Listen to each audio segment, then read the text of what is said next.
Hello दोस्तों, नमस्कार। आज हम लोग पढ़ने जा रहे हैं इंडियन न्यूक्लियर हिस्ट्री, अर्थात जो भारत की परमाणु हथियार के संबंध में इतिहास है उसको पढ़ेंगे, है ना। और साथ में ये भी समझेंगे कि भारत में जो परमाणु हथियार है उसके संबंध में हमारे क्या सिद्धांत हैं। अगर मैं आपसे कहूं कि विश्व में जो शांति व्यवस्था है, अर्थात विश्व में जो बड़े बड़े देश आपस में लड़ नहीं रहे, तो उसका कारण ये है कि सबके पास परमाणु बम है ना। ये कहूं कि अगर परमाणु बम शांति व्यवस्था का आधार है तो आपको अजीब लग रहा होगा, लेकिन यूपीएससी व यूपीपीएससी सीधे यहां से सवाल पूछ चुका है कि क्या परमाणु बम विश्व में शांति व्यवस्था का आधार हो सकते हैं, है ना। ये सवाल उसने पूछा। तो ये सवाल क्या दिखा रहा है कि यूपीएससी व यूपीपीएससी आपकी फैक्चुअल जानकारी को नहीं चेक करते, वो आपके कॉन्सेप्ट को चेक करते हैं। क्या आपका परमाणु हथियार के संबंध में जो अवधारणाएं हैं वो क्लियर है कि नहीं। तो आज हम लोग इस बात को समझेंगे। आप अभी सोचिए, अंत तक आपको इस बात का जवाब मिल जाएगा, क्या परमाणु हथियार से शांति स्थापित हो सकती है या नहीं। तो चलिए, सबसे पहले तो हम ये जानते हैं कि 1945 में यूएसए ने जापान में परमाणु हथियार का प्रयोग किया, है ना, 6 अगस्त और 9 अगस्त को नागासाकी और हिरोशिमा में। तो उसमें लाखों लोग मरे। न केवल उस समय बल्कि वर्तमान में भी ऐसे बच्चे पैदा होते हैं जो मानसिक रूप से या शारीरिक रूप से विकृत होते हैं। तो ये दिखाता है कि परमाणु हथियार कितने विनाशकारी थे। अब हमारा देश आज़ाद हुआ 1947 में। सवाल ये था कि हमारा क्या उद्देश्य होगा परमाणु बम के लिए, अर्थात इंडिया का जो न्यूक्लियर टेक्नोलॉजी है उसके संबंध में क्या रहेगा। तो भाई, न्यूक्लियर टेक्नोलॉजी क्या होती है ये आपको पता ही है कि जो परमाणु का नाभिक होता है उसमें असीम ऊर्जा होती है ना। और आपको पता ही है इसके 2 पार्ट होते हैं, नाभिकीय संलयन व नाभिकीय विखंडन। ठीक है, तो आपको पता ही है कि संलयन व विखंडन 2 इसके प्रकार होते हैं। दोनों ही क्या हैं? दोनों ही एक प्रकार से नाभिकीय प्रौद्योगिकी हैं और दोनों का प्रयोग हम ऊर्जा प्राप्त करने के लिए करते हैं। किसके लिए? ऊर्जा के लिए, है ना। आपको पता ही है कि असीम ऊर्जा इससे मिलती है। तो सवाल ये था, क्या भारत न्यूक्लियर टेक्नोलॉजी को बिल्कुल छोड़ देगा या साथ लेके चलेगा? अगर साथ लेके चलेगा तो किस तरह उसका प्रयोग करेगा, ये था भारत के लिए एक सवाल। उस समय भारत नया नया आज़ाद हुआ था, उसी समय परमाणु प्रौद्योगिकी अर्थात परमाणु हथियार का हमने प्रयोग देख लिया था। तो भारत ने यह डिसाइड किया कि भारत इस ऊर्जा का प्रयोग किस में करेगा? विकास में करेगा, ना कि विनाश में, है ना। विनाश में नहीं करेगा, हमने ये डिसाइड कर लिया। जैसे मान लो एक प्रौद्योगिकी है बहुत तेज हाई स्पीड इंजन बनाने की, एक टेक्नोलॉजी है जिससे प्रयोग करके हम इंजन बना लेते हैं। अब उस इंजन को हम 2 तरीके से प्रयोग कर सकते हैं, या तो हम सैन्य प्रयोग कर सकते हैं, है ना, और या तो हम उसका सामान्य परिवहन में प्रयोग कर सकते हैं। तो सामान्य परिवहन मतलब विकास के लिए और सैन्य प्रयोग मतलब विनाश के लिए। तो वैसे ही परमाणु प्रौद्योगिकी या न्यूक्लियर टेक्नोलॉजी का भी 2 प्रयोग था। ऊर्जा पैदा होती थी, ये तो था, पर इस ऊर्जा से हम या तो विकास कर सकते हैं। विकास का मतलब, जैसे इससे मान लो हमने विद्युत बनाई और विद्युत से क्या हुआ? शिक्षा और स्वास्थ्य का प्रयोग किया, आर्थिक गतिविधियां बढ़ी, रोजगार बढ़ा, लोगों तक घरों तक रोशनी पहुंची। दूसरी तरफ विनाश हो सकता था। इसी टेक्नोलॉजी का प्रयोग करके हम परमाणु बम बना सकते थे और उस परमाणु बम से केवल लोगों का विनाश होता। कहा जाता है कि परमाणु बम में इतनी क्षमता होती है कि वो मानव नहीं पूरी मानवता को खत्म कर देगा। तो हम लोगों को अब डिसाइड करना था कि हम क्या करें। तो हम लोगों ने यह डिसाइड किया कि भारत परमाणु प्रौद्योगिकी का या न्यूक्लियर टेक्नोलॉजी का प्रयोग करेगा विकास के क्षेत्र में। हम पूरी तरह से यह टेक्नोलॉजी नहीं छोड़ देंगे, क्योंकि इस टेक्नोलॉजी के तो बहुत अच्छे फायदे हैं। हम इसका विकास के संदर्भ में प्रयोग करेंगे और सैन्य संबंध में बिल्कुल नहीं करेंगे। साथ ही पूरे विश्व से यह उम्मीद करेंगे कि पूरा विश्व परमाणु हथियार को खत्म कर दे, अर्थात विश्व का कोई भी देश, जो यूएसए है, जर्मनी है, फ्रांस है, ये परमाणु हथियार नहीं रखें। जिनके पास थे उस समय 4 ही 5 देश थे, उनके पास थे। तो हम लोगों ने ये उम्मीद की कि पूरे विश्व से परमाणु हथियार को हम खत्म करने में काम करेंगे। आपको पता ही, नेहरू जी बड़े आदर्शवादी इंसान थे, उन्होंने ऐसा बोला और हम लोगों ने ये प्रयास किया। तो 1947 के पहले भी भारत में परमाणु प्रौद्योगिकी या न्यूक्लियर टेक्नोलॉजी के लिए बात होती रही है, जिसमें से सबसे पहले रोल आता है अगर किसी का, तो वो है होमी जहांगीर बाबा, ठीक है, होमी जहांगीर बाबा, इन्हें अगर कहा जाए कि भारत में न्यूक्लियर पावर की ये फादर है तो गलत नहीं होगा। इन्हीं ने भारत में नाभिकीय प्रौद्योगिकी या न्यूक्लियर पावर के लिए बहुत काम किया। और इसी संदर्भ में सबसे पहले एक संगठन अगर कोई बनता है तो the Tata institute of fundamental research, ठीक, 1948 में फिर एक संस्था बनती है एटॉमिक एनर्जी कमीशन। ये सब जो संस्थाएं बन रही है ना, ये सब परमाणु प्रौद्योगिकी या न्यूक्लियर टेक्नोलॉजी का शांति के लिए प्रयोग कर रही हैं, विकास के लिए प्रयोग कर रही हैं, उसके संदर्भ में रिसर्च करेंगी। ये कहीं भी सैन्य प्रयोग के लिए नहीं है। तो इस तरह कई संस्थाएं बनती हैं, ठीक है। और चूंकि जब अन्य देशों को ये क्लियर हो गया, जैसे यूएसए को, जिसके पास ये टेक्नोलॉजी थी, अब भाई उसी के पास थी, उसने तो भारत को सिखाया ना, या फ्रांस के पास थी, कनाडा के पास थी, तो वो लोग लगातार भारत का सहयोग भी कर रहे थे। और भारत में जैसे आपको पता हो कि 1956 में एक अप्सरा नामक रिसर्च सेंटर खोला गया है ना। यहाँ पर अब एक संयंत्र है, ये एक छोटा सा परमाणु संयंत्र है, लेकिन किसका इसमें प्रयोग होगा? इसका प्रयोग शांति के लिए होगा। फिर हम लोग ने दूसरा भी किया है, साइरस, है ना। साइरस भी हमने 1960 में किया। साइरस को हमने किसके सहयोग से किया? कनाडा के सहयोग से और यूएस के सहयोग से, ठीक। चूंकि इसमें ईंधन लगता है, जो ईंधन होता है यूरेनियम 235। ऐसा नहीं कि खदान से खोदो और निकाल लो, यूज कर लो। खदान से खोदने के बाद जो अयस्क मिलता है ना, उससे ईंधन बनाने के लिए बहुत टेक्नोलॉजी का यूज होना चाहिए। वो सबके पास नहीं है, आज भी नहीं है। बहुत से देशों के पास क्या, आज भी केवल गिने चुने देशों के पास है। तो इस तरह ये क्लियर हुआ। अब भारत ने ये तो क्लियर कर रखा था कि हम नहीं बनाएंगे, किसके लिए? सैन्य के लिए। पर 1964 में चीन द्वारा परमाणु हथियार का प्रयोग किया जाता है पहली बार। मतलब पहली बार वो अपने आप को परमाणु हथियार से संपन्न घोषित कर लेता है। चीन 1964 में अपने आप को परमाणु हथियार से संपन्न घोषित कर लेता है। 1964, और चाइना क्या हो गया? चीन बन गया परमाणु बम संपन्न देश, है ना। अर्थात इसके पास परमाणु बम आ गया। अब क्या हुआ? अब भारत को थोड़ी अलग तरीके से सोचना पड़ेगा, क्योंकि 1962 में हमारी क्या हुई थी? Indo China war. अर्थात हमें यह समझ में आ गया था कि चीन हमारा दुश्मन है, और जो दुश्मन के पास शक्ति आ जाएगी तो ये दूसरे देश के लिए तो खतरा है ना। इस संदर्भ में फिर भारत को ये लगा कि अब हमें अपने हितों के लिए कुछ करना होगा। तो भारत कहाँ गया? भारत गया यूएसएसआर के पास और यूएसए के पास, दोनों के पास गया, और दोनों से ये पूछा, क्या आप हमें सुरक्षा प्रदान करोगे? हम तो कह रहे हैं कि पूरे विश्व से परमाणु हथियार खत्म कर देने चाहिए, इसीलिए हम भी नहीं बना रहे। जब हम नहीं बना रहे तो दूसरा देश जो चीन है, जो हमारे ऊपर पहले भी हमला कर चुका है, अगर भविष्य में हमला करता है तो क्या आप हमारी मदद करोगे? यदि वह भविष्य में हमें परमाणु बम की धमकी देता है तो क्या आप हमारी मदद करोगे? जैसे मान लो मेरी किसी से लड़ाई हो जाए और मेरे पास अगर एक बहुत एडवांस कोई वेपन आ जाए तो मैं क्या करूँगा? मैं अपने दुश्मन को डरवा सकता हूँ, है ना। और डरवाऊँ भी नहीं, मेरा दुश्मन हमेशा मुझसे डरा रहेगा। तो यही कुछ हुआ था भारत और चीन के बीच। तो भारत ने कहा कि यूएसएसआर से, क्या तुम हमें सुरक्षा दोगे? ऐसे यूएसए से कहा। इन दोनों देशों ने मना कर दिया। तो फिर भारत की और घबराहट बढ़ी कि अब भाई क्या करना चाहिए। भारत और तनाव हुआ। इसी तनाव में एक बात और हुई। इसी तनाव में यह हुआ कि 1968 में एक एनपीटी संधि हुई, ठीक है।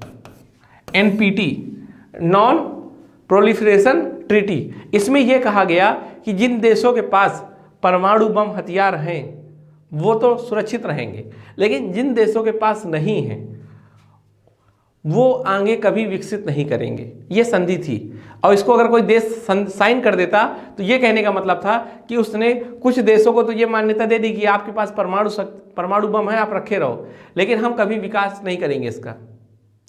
ये संधि ये कह रही थी कि भाई जो 5 देश हैं वो रहे परमाणु बम से युक्त, लेकिन अन्य देशों को इस संधि के तहत अन्य देशों को परमाणु बम बनाने नहीं दिया जाएगा।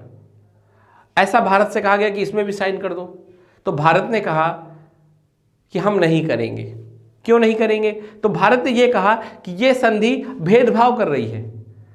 एक तरफ तो कुछ देशों को परमाणु शक्ति से संपन्न कर दे रही है और दूसरी तरफ सभी देशों को परमाणु शक्ति से रोक रही है ना, कि कोई सैन्य संबंध में परमाणु शक्ति से संपन्न नहीं होगा।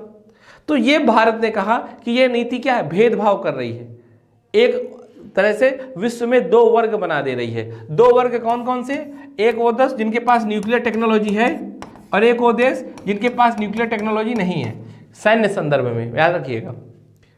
तो भारत ने कहा कि ये सही नहीं है। क्यों? क्योंकि जिन देशों के पास न्यूक्लियर टेक्नोलॉजी है उनके खत्म करने की तो कोई बात ही नहीं हो रही इसमें, है ना। और भारत क्या कहता था कि परमाणु हथियार पूरी तरह से खत्म हो।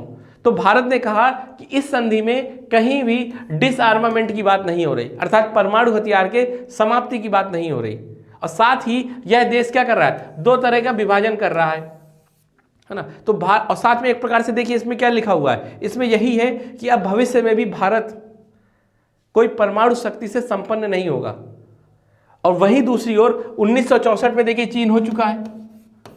अब तो भारत को अब डर लगने लगा क्या, कि कहीं ना कहीं पूरे विश्व के जो विश्व की महाशक्तियां हैं वो चीन को तो बना रहने देना चाहती हैं परमाणु संपन्न, लेकिन भारत के रोक देना चाहती हैं। क्या ऐसा हो सकता था कि फिर भारत तो हमेशा डर के रहता चीन से, चीन थोड़ी थोड़ी बात में धमकी दे देता कि हमारी बात मानो वरना परमाणु बम फेंक देंगे, तो भारत हमेशा डर के काम करता। तो भारत ये चाहता था कि कभी ऐसी स्थिति ना आए भविष्य में कि वो हमेशा डर के रहे। और उसी समय जनसंघ के लोगों ने भी कहा, जनसंघ एक राजनीतिक पार्टी थी जो भविष्य में भाजपा के नाम से बनी नहीं फिर, है ना, या कह सकते हो कि भाजपा की पूर्वज थी जनसंघ। उन्होंने भी कहा कि हम लोगों को अपनी राष्ट्रीय सुरक्षा के लिए परमाणु बम या परमाणु हथियार से संपन्न हो जाना चाहिए। इसी क्रम में जब एनपीटी हो गया, चीन हो गया, तो भारत एक सावधान हुआ और भारत ने क्या किया, भारत ने 1974 18 मई में पोखरण में पहला एक टेस्ट किया, है ना, परमाणु प्रौद्योगिकी का, जिसको हमने बोला स्माइलिंग बुद्धा मिशन, है ना। जब ये मिशन सफल हो गया, इस मिशन की कुछ एक दो कहानी है। सबसे पहले कहानी है कि जब ये मिशन स्टार्ट कर रहे थे हम, है ना, जैसे ही हमें चेक करने वाले थे तो एक वैज्ञानिक ने दूसरे वैज्ञानिक से पूछा कि अगर ये मिशन फेल हुआ तो किसका गला कटेगा, है ना। एक दूसरे से उन्होंने मजाक के भाव में पूछा। तो दूसरे ने कहा कि अगर ये मिशन फेल होता है ना तो ये समझिए कि भौतिक विज्ञान के नियम ही गलत थे। अब इस बात को समझिएगा, बहुत बड़ी बात उन्होंने बोली, अर्थात हमें पूरा भरोसा है कि ये मिशन सक्सेस होगा, ऐसी बात थी। और जैसे ही ये मिशन सक्सेस हुआ ना तो तुरंत इंदिरा गांधी जी को फोन करके कहा गया कि बुद्धा जी दोबारा मुस्कुरा रहे हैं, अर्थात एक कोड वर्ड था।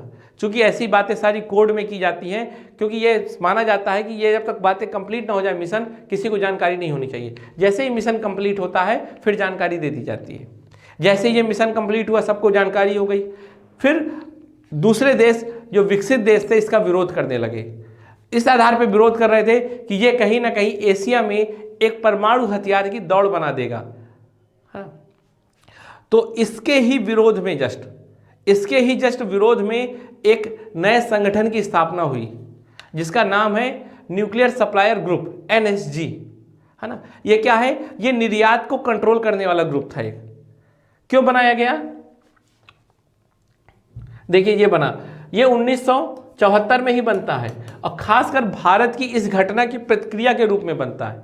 विश्व के देशों ने सोचा कि जो परमाणु प्रौद्योगिकी है वो अब किसी अन्य ऐसे देश को नहीं दी जाएगी जो देश इसको गलत प्रयोग कर सकता है, या जो देश इसका शांतिपूर्वक काम के लिए प्रयोग ना करके हथियारों के लिए प्रयोग करेगा। क्योंकि भारत ने तो एनपीटी में भी साइन नहीं किया था, है ना, तो भारत तो अपना एक ऑप्शन खोल के रखा था कि परमाणु हथियार बना सकता है।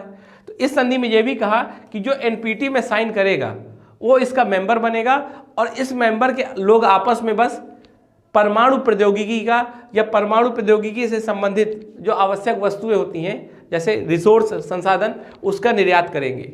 तो भारत की ऊपर इस ग्रुप के बनने के बाद कई तरह की बाधाएं आ गई, क्योंकि भारत इसका मेंबर नहीं था, क्योंकि एनपीटी में साइन नहीं किया। जब एनपीटी में साइन नहीं किया तो इसका मेंबर नहीं, और इसका मेंबर नहीं तो भारत को अब अन्य देशों से सहायता मिलना बंद हो गई। और इस तरह जो भारत का परमाणु अनुसंधान कार्यक्रम चल रहा था असैन्य क्षेत्र में या सिविल क्षेत्र में, वो भी बाधित हो गया और 2009 तक बाधित रहा हो। मतलब हम लोग जितना अपनी स्वदेशी टेक्नोलॉजी के दम पे कर पा रहे थे तो कर पा रहे थे, वरना बाहर से हमें कोई भी प्रौद्योगिकी नहीं मिल रही थी और विश्व स्तर पे इसका विरोध हुआ। 1974 की बात है ना। तो इस तरह हम जब 74 में ये कर चुके थे तो कोई दिक्कत नहीं। लेकिन 1977 में क्या होता है, 1977 में पाकिस्तान में तख्ता पलट हो जाता है, अर्थात वहां जो शासक था वो अब सैन्य शासक हो जाता है। और सैन्य शासक कौन? जियाउल हक। ठीक है, जो जियाउल हक थे वो बहुत ही कट्टर विचारधारा वाले थे, है ना, और भारत को अपना कट्टर दुश्मन समझते थे।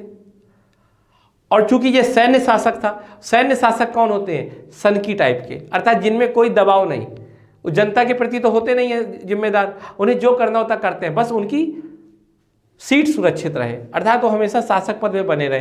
तो भारत के लिए अब खतरा हो गया कि जियाउल हक आ गए। साथ ही उस समय क्या हुआ, आगे की बात है कि पाकिस्तान और चीन बहुत अच्छे दोस्त होते जा रहे थे, और चीन के पास परमाणु प्रौद्योगिकी थी, तो भारत को और खतरा लगने लगा।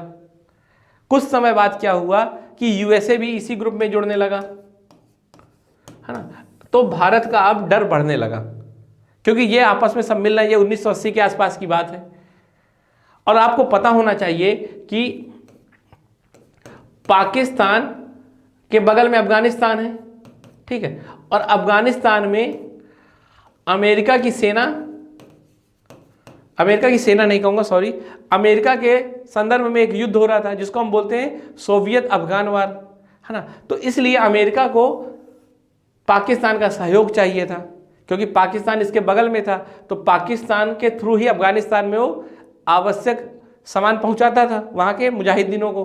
तो इस कारण वो पाकिस्तान को बहुत फंड देता था, और पाकिस्तान इस फंड का प्रयोग कहीं में कर रहा था? अपने परमाणु बम के कार्यक्रम में। ये बात 1988 के समय आती है न्यूज में, है ना, या भारत की खुफिया विभाग से आती है कि जो पाकिस्तान है वो परमाणु बम पे काम कर रहा है। तो फिर अब भारत के अंदर एक डर बन गया। एक तो पहले बात चीन के पास है ही है, आपस में ये तीनों एक साथ हो गए हैं परमाणु बम, और पाकिस्तान भी लगातार काम कर रहा है। और चूंकि पाकिस्तान तो क्या है, एक अस्थिर देश है, पता नहीं कल वहाँ आतंकवाद का शासन हो जाए तो आतंकवाद के हाथ में परमाणु बम लग जाएगा। तो भारत को ये लगने लगा कि अब वो एशिया में बिल्कुल साइड लाइन हो रहा है ना, चीन और पाकिस्तान से अलग थलग हो रहा है। तो उसको लगा कि अब हमें खुद भी काम करना होगा इस क्षेत्र में, तो उसने भी इस क्षेत्र में काम करने की सोची।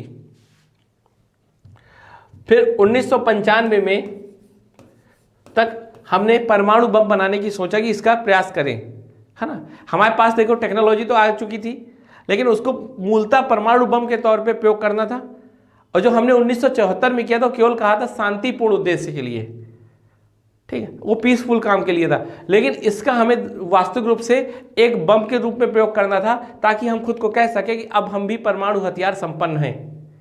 तो 1995 में हमने 2 बार कोशिश की, और दोनों बार अमेरिका द्वारा पकड़े गए। अर्थात अमेरिका बहुत सख्त निगरानी रखता था भारत के ऊपर कि कहीं वो परमाणु हथियार ना बना ले। और जैसे ही हम बनाने की कोशिश करते थे तो हमारे पास फोन आ जाता था सीधे कि आप गलत कर रहे हो, अगर आपने ये कर लिया तो आपको इसके लिए बहुत कुछ बाधाएं झेलनी होंगी बाद में। तो भारत शांत हो जाता था। फिर क्या हुआ, अटल बिहारी वाजपेयी जी की सरकार आई। इस समय नरसिम्हा राव की सरकार थी और नहीं कर पाए, लेकिन कोशिश की थी इन्होंने। फिर अटल बिहारी जी की सरकार आई, और उस सरकार ने कहा कि अब हमें करना ही करना है। अटल बिहारी वाजपेयी की जो सरकार आई थी वो ये कह के ही आई थी कि हम अपने आप को परमाणु हथियार से संपन्न देश के तौर पे घोषित करेंगे। तो भाई करना है तो अब करना है। सवाल ये हुआ कि किया कैसे जाए, इसलिए क्योंकि इस संदर्भ में पाकिस्तान नहीं, इस संबंध में अमेरिका बहुत सख्त निगरानी कर रहा था। अमेरिका की जो एजेंसी थी CIA वो, और सीधे अमेरिका के ऐसे ऐसे क्षेत्र जहां पर परमाणु हथियार के लिए टेस्ट हो सकता था, वहां सीधे सैटेलाइट रखी जाती थी कि थोड़ी भी गतिविधियां बढ़ी अगर तो तुरंत फोन आएगा, है ना। तो भारत ऐसी स्थिति में था। अब आप देखिए कि इस स्थिति में भारत ने कैसे काम किया होगा। अब इस मिशन को, जिस मिशन में भारत ने ये सारा काम किया, इसको बोलते हैं ऑपरेशन शक्ति। ऑपरेशन शक्ति कब हुआ था? 11 मई और 13 मई 1998 को। 1998 को 2 दिन हमने 5 बार टेस्ट किया। अब समझते हैं इसको, ठीक, कि ये परमाणु जो हथियार से हम संपन्न हुए वो कैसे हुए। तो देखिए इसके बारे में बहुत शानदार जानकारी है। कुछ मैं चीज़ें फिर हैं, जैसे देखिए इसमें अब्दुल कलाम जी हैं ये, और अटल बिहारी वाजपेयी जी हैं।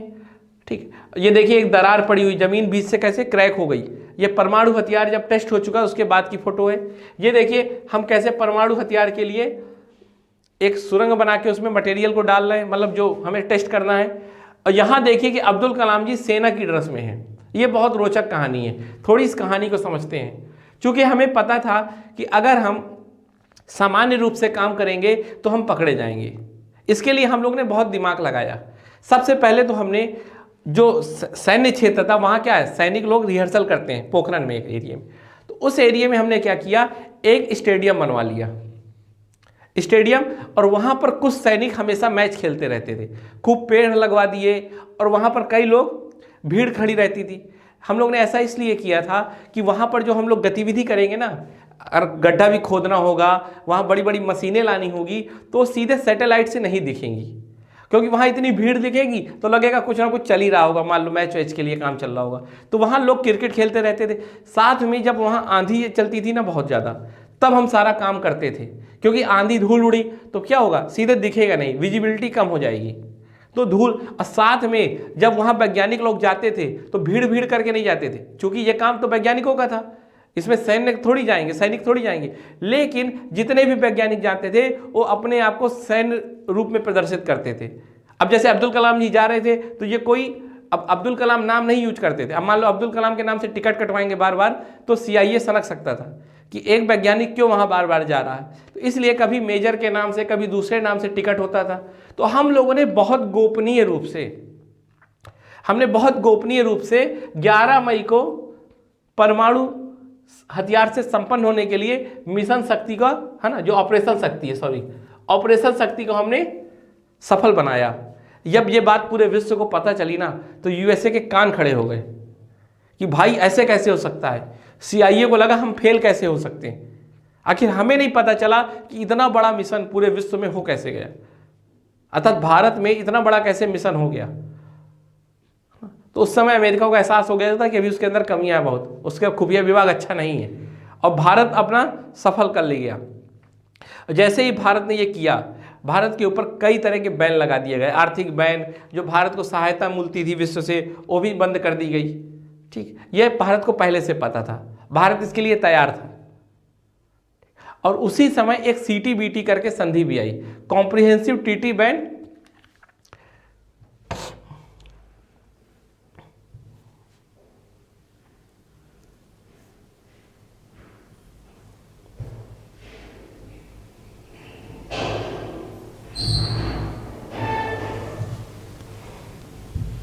ठीक है, देखिए 1996 में आई थी। ठीक है, एक comprehensive nuclear test ban treaty.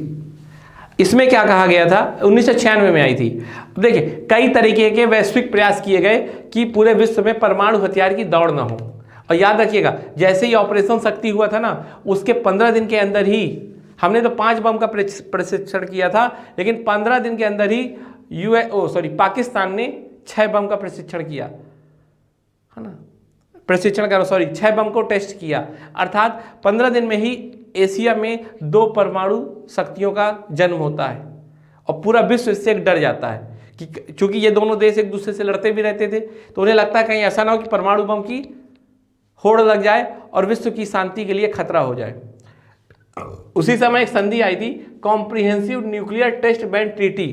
अर्थात ये कह रहे थे कि जो नए ये परमाणु बम का हम टेस्ट करते हैं, इसको बैन कर दो, किसी से भी पर्पज नहीं होगा इसका, ना सैन्य के लिए प्रयोग करेंगे ना असैन्य के लिए प्रयोग करेंगे। उनका ये मतलब था जैसे ही प्रयोग रोक देंगे, टेस्ट रोक देंगे, तो शायद परमाणु बम का उत्पादन कम हो जाए, अर्थात परमाणु बम जो विस्तार हो रहे हैं वो रुक जाए। तो उन्होंने ये संधि की थी, CTBT एक नई संधि आई। ठीक है, और इस संधि से भारत को कहा गया कि साइन करो, तो भारत ने इसका भी विरोध किया। भारत ने कहा कि पहली बात तो ये संधि कहीं से ये नहीं कहती कि सारे परमाणु हथियार खत्म हो जाएंगे, क्योंकि भारत का एक उद्देश्य था, पहले परमाणु हथियार खत्म करने की कोशिश करो। ये तुम जो छोटी मोटी कोशिश कर रहे हो ना, इसका कोई मतलब नहीं है। एक बार ऐसी कोशिश करो कि सारे परमाणु हथियार खत्म हो जाए, वो ठीक है। आप क्या कर रहे हो, आप कभी प्रैक्टिकल उसका टेस्टिंग रोक देते हो, अब उन्होंने कहा, और इसमें एक शर्त क्या थी कि अंडरग्राउंड टेस्टिंग नहीं होगी, है ना। पहले अंडरग्राउंड टेस्टिंग होती थी, वो नहीं होगी। आप बड़ी बड़ी लेबोरेटरी में सुपर कंप्यूटर में टेस्ट कर सकते हो, इसमें ये था। तो भारत ने कहा ये बताओ कि हमारे पास तो सुपर कंप्यूटर है नहीं इतने अच्छे, तो हम क्या करेंगे, हम तो नहीं कर पाएंगे टेस्ट, लेकिन जो विकसित देश हैं वो लगातार टेस्ट करते रहेंगे और खुद को संपन्न करते रहेंगे। तो ये भी कहा कि ये भी संधि भेदभाव करती है दो लोगों में, जिसके पास अच्छी टेक्नोलॉजी है वो परमाणु शक्ति से संपन्न होता जाए, जिसके पास नहीं है वो गरीब होता जाए इस संदर्भ में। तो भारत ने कहा कि ये संधि गलत है, इस संधि का भी भारत ने विरोध किया और सीटीबीटी को भी भारत ने साइन नहीं किया। आज तक ये नहीं आई, क्रियान्वयन नहीं हुई इसका, ठीक है। पीटी के हिसाब से इसको पढ़ लीजिएगा, बहुत इंपॉर्टेंट है। तो इस तरह भारत ने सीटीबीटी भी साइन नहीं किया। ऑपरेशन शक्ति के तहत हम परमाणु हथियार संपन्न हो गए और भारत में कई तरह की रोक लग गई, है ना। हमें कोई सहायता नहीं मिल रही थी अब किसी से, अमेरिका ने रोक लगा दी कि हम भी नहीं करेंगे। साथ ही जो भी आयात निर्यात कई तरह के भारत में बैन लगा दिए गए और भारत अपने आप को कहता रहा कि हमने जो ये हथियार परमाणु हथियार से संपन्न हुए हैं, इसका उद्देश्य किसी पे हमला करना नहीं होगा, यह केवल और केवल एक निवारक के तौर पे है ना। और इन समस्त बातों को भारत ने 2003 में अपनी एक पॉलिसी के द्वारा बताया, जिसको हम बोलते हैं, ठीक है, कि इंडिया न्यूक्लियर डॉक्ट्राइन, है ना। अर्थात भारत ने 2003 में यह स्पष्ट कर दिया कि हम जो नाभिकीय परमाणु हथियार है ना, जो परमाणु हथियार है उसके संबंध में क्या करेंगे। तो भारत ने कहा कि हम कभी इसको पहले से यूज नहीं करेंगे। सबसे पहला सिद्धांत है ना, नो फर्स्ट यूज। अर्थात भारत ने कहा कि जो भी परमाणु हथियार है हमारे पास, है ना, हम उसका कभी पहले से प्रयोग नहीं करेंगे। जब कोई हम पे हमला करेगा तब हम उसके बदले उसका बदला लेंगे केवल, है ना। अर्थात हम पहले से किसी भी देश में परमाणु बम का प्रयोग नहीं करेंगे। तो भारत ने क्या किया, एक जिम्मेदार पूर्ण देश का रवैया अपनाया, है ना। अर्थात ये कहा कि हम केवल इसलिए इसको विकसित किया है कि हम खुद को सुरक्षित रख सकें। अब आपके मन में सवाल आ रहा होगा, इससे कैसे सुरक्षित होंगे। तो ये बताइए, जैसे मान लीजिए मैं हूं और मेरा कोई एक दुश्मन है, अगर दुश्मन को ये लगता है कि मैं मजबूत हूं तो मेरे ऊपर कभी हमला नहीं करेगा, है ना, क्योंकि उसे पता है कि वो भी हार सकता है ना। लेकिन जैसे ही उसे पता चला कि मैं कमजोर हूं अगर, तो मेरे ऊपर हमला कर देगा और मेरा शोषण करने लगेगा। इसीलिए भारत ने कहा था, इसी को कहते हैं निवारक, डिटरेंट। अगर हम डिटरेंट रखेंगे, अपने आप को शक्ति से संपन्न रखेंगे, तो कोई दूसरा देश हम पे हमला नहीं करेगा। तो भारत ने बस यही कहा कि हमने तो भविष्य की किसी खतरे के लिए खुद को सुरक्षित किया है, हमारा उद्देश्य किसी पे हमला करना नहीं है। तो नो फर्स्ट यूज के तहत कहा कि जब कोई हम में हमला करेगा ना, तब हम इसका बदला लेंगे। और साथ में ये भी कहा, ठीक, ये देखिए, क्रेडिबल मिनिमम डेटरेंट। अर्थात हमने क्या किया है, हमने न्यूनतम निवारक के तौर पे इसको बनाया है। अर्थात हमने अपने आप को सुरक्षित रखने के लिए इसे बनाया है, बस कि कोई हमें कमजोर समझ के शोषण न करने लगे, ठीक। तो इसीलिए देखिए कहा जाता है कि परमाणु शक्ति से संपन्न होने पर युद्ध का खतरा रुक जाता है। अब एक छोटा सा उदाहरण देखिए, जैसे नॉर्थ कोरिया है, बहुत छोटा सा देश है, लेकिन उसने परमाणु हथियार बना लिए।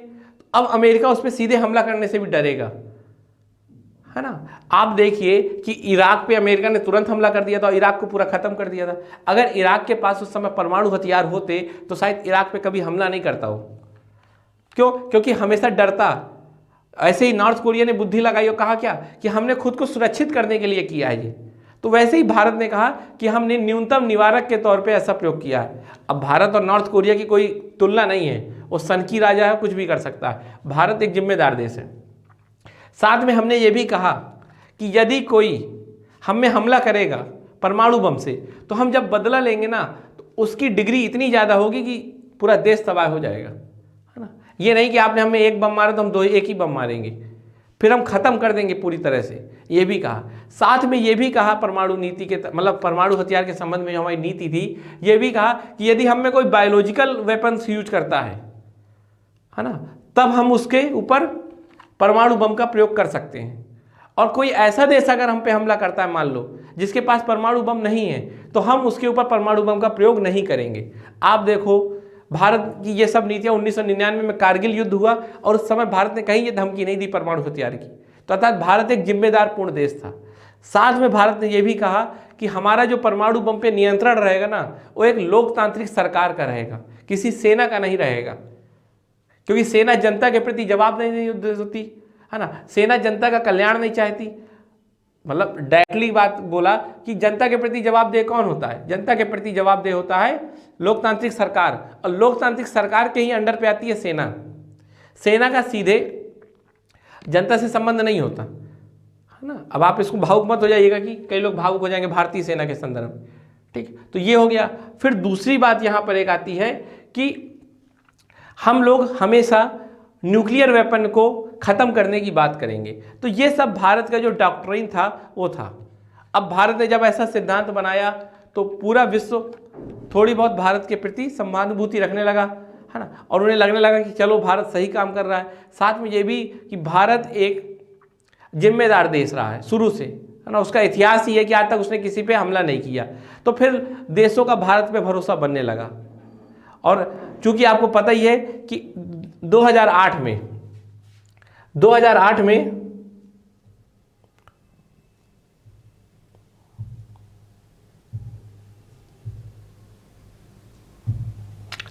में हमने क्या किया, अमेरिका के साथ समझौता किया सैन्य मामलों में, है ना, अर्थात न्यूक्लियर मामलों में हमने अमेरिका के साथ समझौता किया। ये वही अमेरिका था जो भारत का सबसे ज़्यादा विरोध कर रहा था। पर एक समय ऐसा आया कि हमने और अमेरिका ने समझौता किया। देखिए अभी भी ये किस मामले में, सिविल मामले में, सैन्य मामले में कोई समझौता नहीं है। ये असैन्य परमाणु प्रौद्योगिकी के संबंध में है, जो शांतिपूर्ण प्रयोग करेंगे हम परमाणु। आपको पता होगा कि जब 1974 में हमने प्रयोग किया था तो उस समय भारत में कई बैन लगा दिए गए थे, और भारत का जो सिविल न्यूक्लियर प्रोग्राम था वो स्थिर हो गया था, बहुत धीरे गति कर रहा था। लेकिन जब 2008 में हमने यूएसए के साथ समझौता किया तो अब यूएसए में जो भी कंपनियां होंगी वो भारत में आके काम कर सकती है, किसमें, न्यूक्लियर क्षेत्र में। इस तरह फिर भारत में आगे गति बढ़ी। और आपको पता होना चाहिए कि भारत ने अभी भी एनपीटी में साइन नहीं किया, एनएसजी का सदस्य नहीं है, तब भी भारत को अब परमाणु प्रौद्योगिकी उपलब्ध हो रही है। तो ये कहीं ना कहीं भारत की सॉफ्ट पावर को दिखाता है। भारत में विश्व का एक भरोसा है, ये उनको दिखाता है। तो इस तरह हमने आपको बताया कि कैसे भारत की परमाणु बम हथियारों की यात्रा रही, उसका क्या क्या प्रभाव आया, हमने कैसे क्या किया। वर्तमान में एक और सवाल आ रहा है, वो सवाल ये है कि क्या भारत के पर जो डॉक्ट्रिन है उसको बदल देना चाहिए। डॉक्ट्रिन क्यों बदलना चाहिए, ये कहा जा रहा है कि जो नो फर्स्ट यूज है, ठीक है, कि जो नो फर्स्ट यूज है उसको क्या हमें, नो फर्स्ट यूज है जो, क्या हमें उसे बदल देना चाहिए, है ना। अर्थात ये कह रहे हैं कि भारत अब ये विचार त्याग दे कि हम पहले यूज नहीं करेंगे। इसके पीछे ये कहा जा रहा है कि क्या भाई ऐसा होगा क्या कि पहले कुछ लोग भारत में मर जाएं फिर उसके बाद हम बदला लेंगे। तो कह रहे हैं कि भारत को अब एग्रेसिव होना होगा, ऐसा कई लोग कह रहे हैं, है ना, जिसमें राजनाथ सिंह जी ने भी कहा, मनोहर पर्रिकर जी ने भी कहा कि भारत को अब अपनी परमाणु हथियारों से संबंधित नीति को बदलना होगा। और क्या क्या कि अब हमें करना होगा,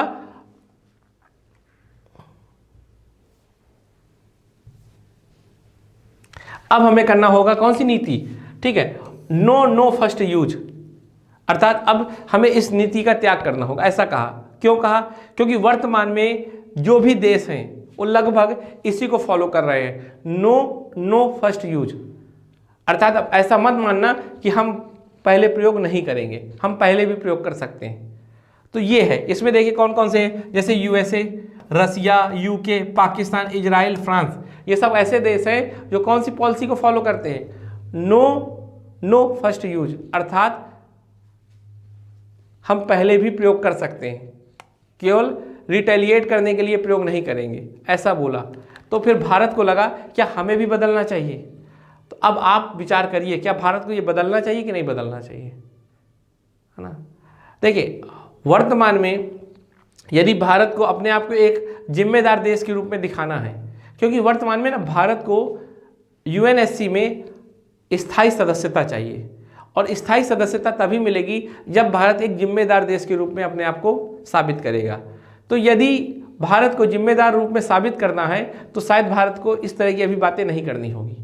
और ऐसा ही कुछ हुआ, जो भारत के प्रमुख प्रवक्ता हैं इन संदर्भ में, उन्होंने कहा कि भारत अभी ऐसा कुछ नहीं सोच रहा कि ऐसी कोई पॉलिसी को बदलेगा।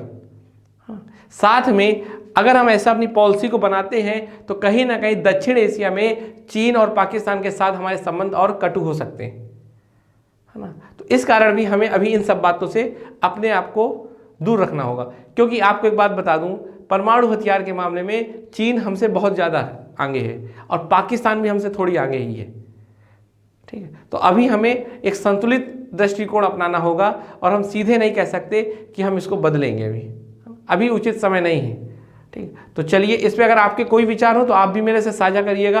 तो मैंने अपने विचार रखे हैं अभी केवल। नमस्कार।